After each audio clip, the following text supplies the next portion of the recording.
Bonsoir, bienvenue dans Albums. Aujourd'hui j'analyse un album assez célèbre mais peu écouté aujourd'hui.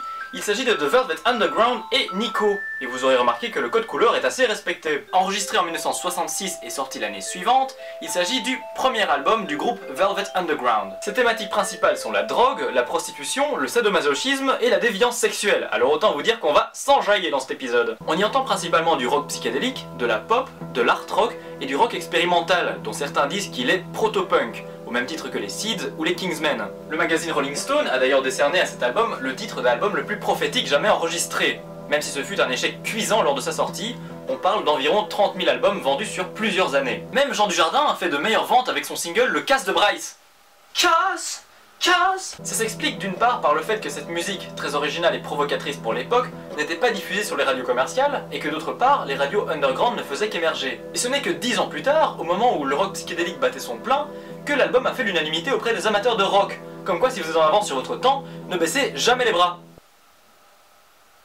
Enfin, à un moment ça devient chiant quand même. En 1965, le groupe venait de se trouver un nom et une nouvelle configuration. The Velvet Underground avait une consonance sexy et hipster, et on avait décidé de remplacer le batteur par une batteuse, ce qui était exceptionnellement rare pour l'époque. Déjà, être femme et rockeuse en 1965, c'est rare, mais alors être batteuse dans un groupe de rock expérimental proto-punk, c'est carrément unique.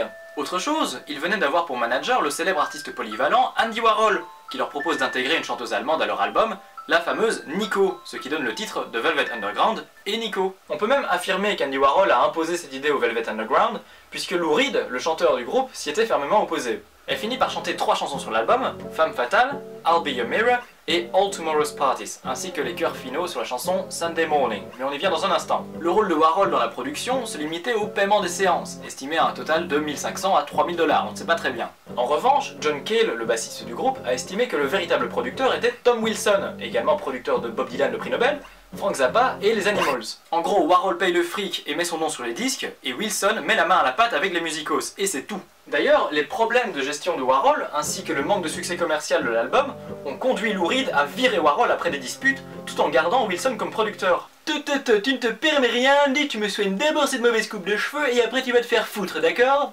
Allez, merci. Je suis Lou Reed.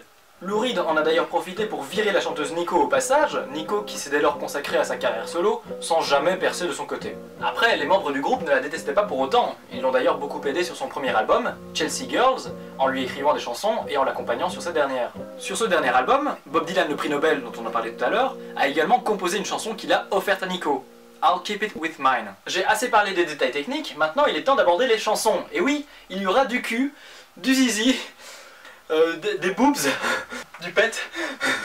La première chanson, et paradoxalement la dernière à avoir été enregistrée, est Sunday Morning, un peu plus conformiste que le reste de l'album, et surtout plus facile à écouter. On peut y entendre un Célesta, un instrument très rare dans la musique, mais qu'on peut notamment retrouver dans la danse de la fée dragée du Casse-Mazette de Tchaïkovski, mais également dans le thème d'Edwige dans la BO d'Harry Potter. C'est le fameux gling gling gling gling gling gling gling gling gling gling gling gling gling. Alors oui, j'ai fait une gamme mineure, mais voyez ça avec mon producteur. Il s'agit ici d'une chanson sur la paranoïa, sur le fait de se sentir constamment observé par le monde entier, et ce qui est assez intéressant puisque la chanson est musicalement très douce. C'est sans doute un complot! Ensuite, on a I'm Waiting for the Man, une chanson blues rock sur un type qui attend son dealer avec 26 $ en main. Le dealer finit par arriver et lui donner sa drogue avant de se casser vite fait, et on finit la chanson en décrivant les sensations que procure cette substance euphorisante. La chanson suivante c'est Femme Fatale, chantée par Nico, et avec l'accent ça donne Femme Fatale. Ces américains, je vous jure.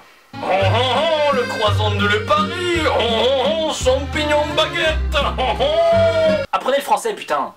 Bande de porcs. Opérant un contraste avec la chanson précédente, celle-ci est assez suave, sexy et apaisante, comme la femme dont on nous raconte l'histoire et qui s'avère être une prostituée. C'est une chanson qui a été reprise par...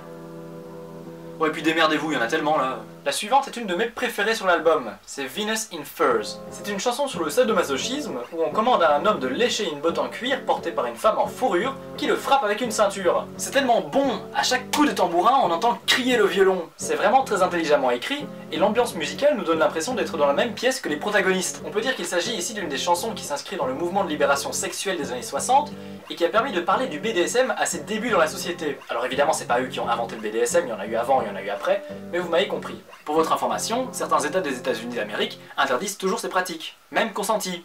ce qui est la base. Après cela, il y a Run Run Run, une chanson qui nous présente une galerie de personnages new-yorkais en quête de drogue, avec un solo de guitare, ma foi, fort peu conventionnel. Puis il y a All Tomorrow's Parties, la préférée de Warhol sur cet album. C'est la deuxième chanson avec Venus in Furs à comporter une guitare ostrich, c'est-à-dire que toutes les cordes sont accordées sur la même tonalité. Et ça, pour le coup, c'est vraiment les membres du Velvet Underground qui ont décidé de donner ce nom à cette technique assez truculente, puisqu'on peut déjà entendre cet accordage sur la chanson The Ostrich, enregistrée juste avant que le groupe s'appelle The Velvet Underground. La chanson All Tomorrow's Parties parle d'une fille dépressive qui se demande quoi porter aux fêtes du futur, et elle décrit plus particulièrement une fille que le groupe avait l'habitude de côtoyer à la Factory. Je pourrais parler pendant des heures de la Factory, mais pour l'essentiel, sachez qu'il s'agit du studio multifonction de Warhol, son méga QG, situé en plein centre de New York, là où lui et ses protégés faisaient de l'art contre-culturel, anticonformiste et surtout anti-hollywoodien. C'est aussi là que se rencontraient de nombreux artistes, comme évidemment le Velvet Underground, mais aussi David Bowie, Madonna, Bob Dylan le prix Nobel, Mick Jagger ou encore Salvador Dali. Ensuite on a une chanson qui s'appelle Héroïne et qui nous parle de Jésus, et accessoirement d'héroïne.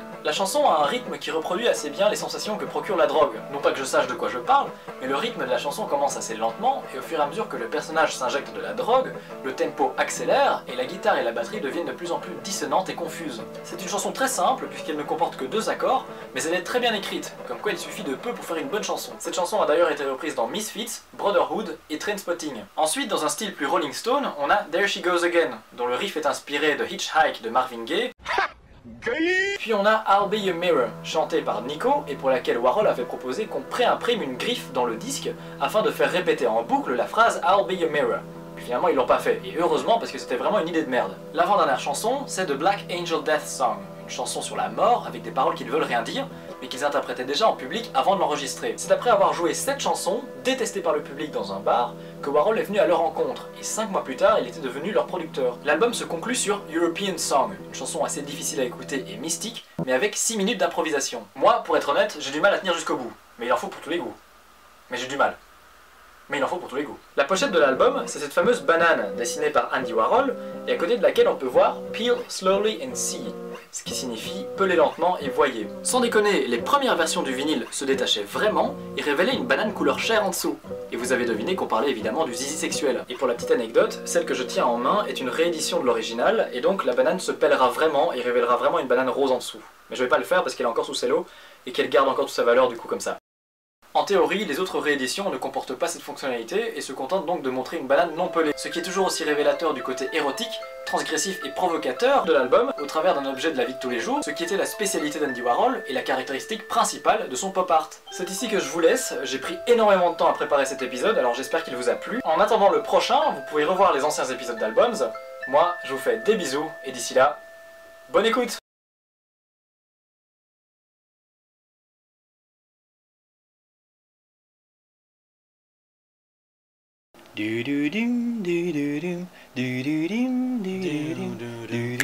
Abonne-toi,